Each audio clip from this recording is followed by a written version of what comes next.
Sıfırdan zirveye serimize kaldığımız yerden devam ediyoruz. Bugün 3. bölümdeyiz dostlar.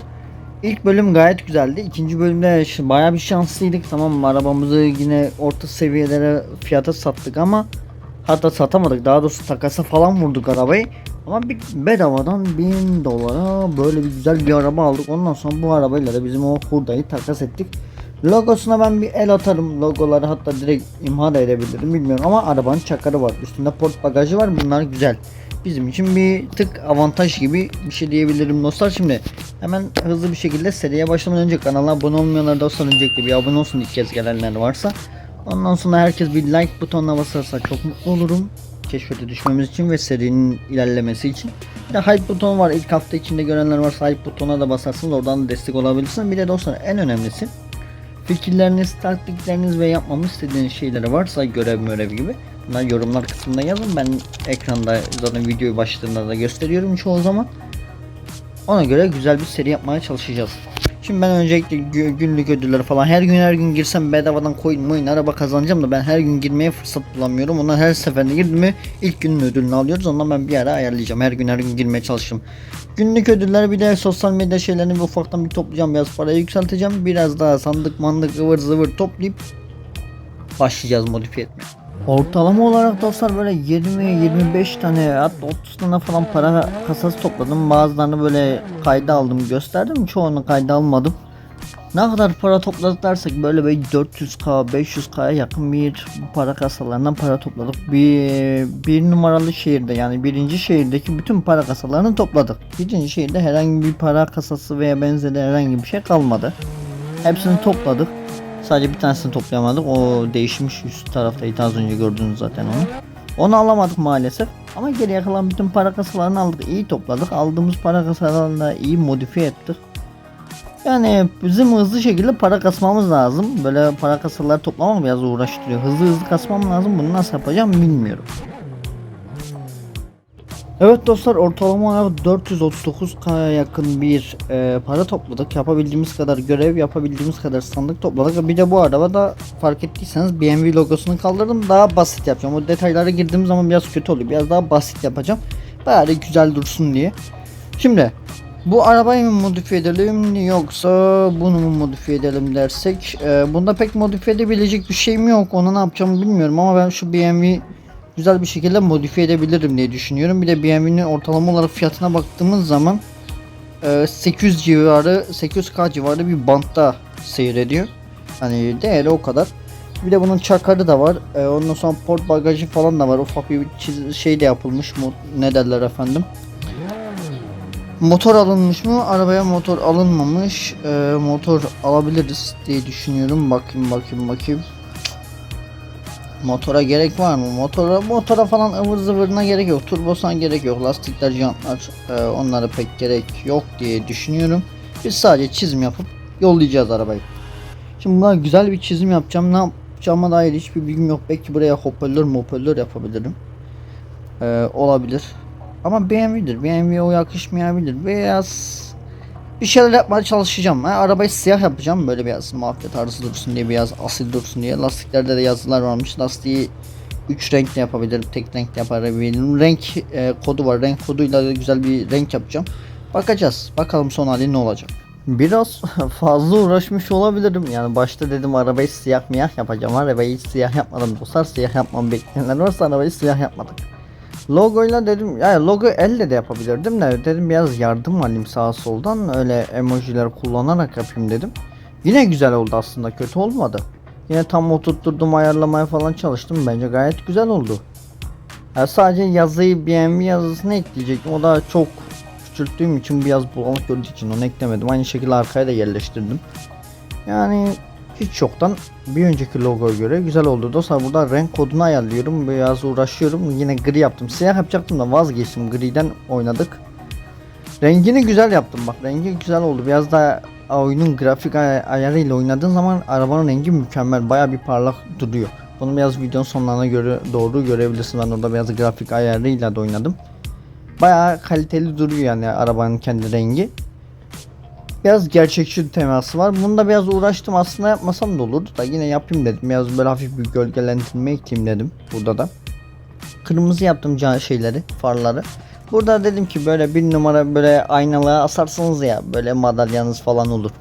Ben dedim ki bir madalya asayım. Böyle madalya temalı bir şey yapayım dedim. Burada bir altın madalya kazanmış gibi bir efekt vereyim dedim. Bunu da yerleştirdim. Buna gerek yoktu ama aslında yapayım dedim. Modifiyedir yani. Boş durmasın dedim. Hazır para var, hepsini bitirelim dedim. Bütün parayı buna harcayacak, güzel bir şeyler çıkarttık sahneye diye. Plakayı ekledik. Bunun yerini ayarladık.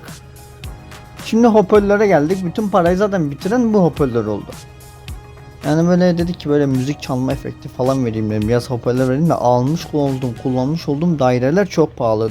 Daha doğrusu bunu ben yazı olarak da yapabilirdim ve her daireye 1K harcayaraktan baya bir para kar edebilirdim. Bunu niye başta düşünmeyip öyle yapmadım, böyle ayarladım tek tek bilmiyorum ama baya bir sağlam para harcadık. Bir baktım para 83K kalmış. Diyorsa daha yapacağım, aklımda bir iki şey vardı. Ben biraz hata yaptım orada. O daireleri daha farklı şekilde yapabilirdim. Son olarak da böyle müzik çalma efekti gibi bir efekt ekliyorum. Böyle ses yükselmiş düşmüş gibi. Burada da spot reklam olmasın dostlar, bir logo ekledik. Bu kadar yani, en sonunda böyle yaparaktan bitirdik logomuzu. Bu kadar. Sonra para kalmadı zaten. Evet dostlar, elimizden gelen kadar böyle ufak tefek yaptık. Yani buraya bir ne dedik, madalya kattık, bir numaralı madalya. Türk bayrağını yerleştirdik, logoyu biraz daha düzgün yaptık, daha düzgün duruyor. Plaka yaptık, arabanın rengini güzelleştirdik. M5 logosu, bir de arkada böyle tatlı bir hoparlör yaptık. Genelde bu BMW hoparlör yapılmaz ama biz yaptık, yani yine de deneyelim dedik, bakın tutar diye. Zaten çakır var, port bagajı var, araba güzel, hızlı. Belki süspansiyonları falan şöyle dur, kamper elleme. Hayır, bunlar sabit kalsın dostum, bunları elleme. Şunları şöyle bir tık indirtebiliriz 15'e falan.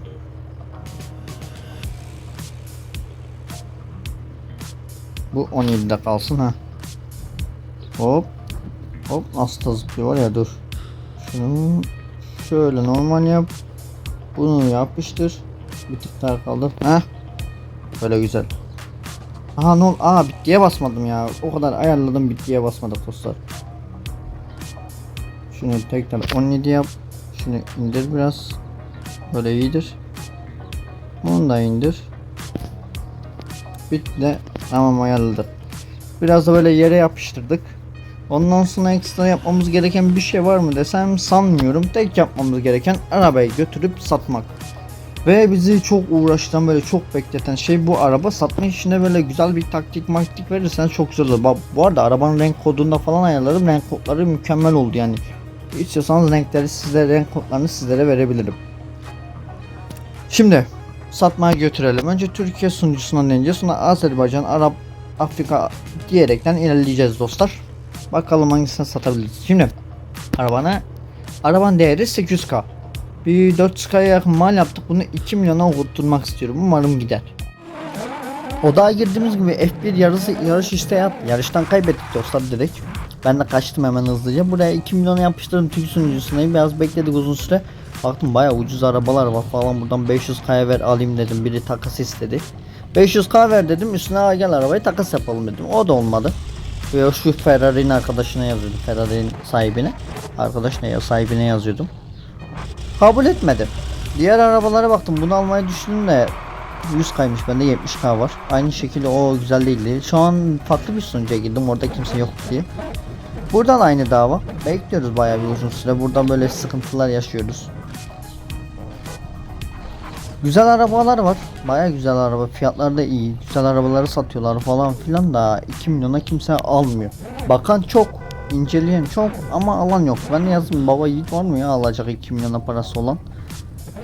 Alan giden falan yok. Bak burada aynı marka BMW var, hiçbir şey yok. Adam 3 milyonu satıyor. Ben 2 milyonu satıyorum, almıyor. Dedik 200K 70K'ya ver alayım dedim. Honda Switch öyle yazdım. Sonra eleman tekrar geldi, yine yazdım. 100K yaptı. 70K yaptı, hemen bir baktım kayboldu. Sonra tamam dedik, aldık, hayırlı olsun dedik, hadi bay bay dedik. 70K'ya aldım bir 200K'lık bir arabayı, 70K'ya aldı hiç yoktan iyi. Bu eleman bize takas istedi. Şu BMW'li beyaz olan 1,5 milyonluk araba. Ben dedim ki üstüne 200K ver anlaşalım. Tamam dedi falan. sonra şey yazdı, 30k var, 30k versem mi olur mu diye. Ben yine dedim tamam, hiç yoktan para dedi. 3 tane takas yaparız, her türlü kâra gireriz dedik. Takas isteği falan deniyorum, burada olmuş, sıkıntı oluyor. Ben de çocuğa ilettim sıkıntı oluyor diye. Sonra dedi benim odaya geçelim, bizim odada bir inceleyelim falan diye. Denedik olmadı, en son çocuğun odasına atlıyoruz dostlar. Şuradan çocuğun odasına atladık, takas işlemini yaptık, çocuğa da bir öpücük attık, hayırlı olsun Daha dedik, yine aldık. fakiriz dostlar ama elimizde 2 tane araba var. Daha doğrusu 3 tane. Biri Asaf'tan aldığımız 70K'ya böyle bir ara Honda Civic aldık. Buna bakarız, hızımızı 300 EP ayarlarız biz bunlara. Bir de Koca'dan böyle BMW logolu, logosunu biraz ayar çekerim ben. Arka tarafta da aynı şekilde ama o tutturamamış.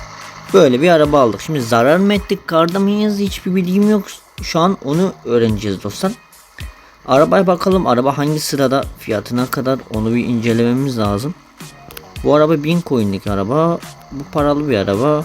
Bu 1500. Mersun'a kadarmış. O da paralı.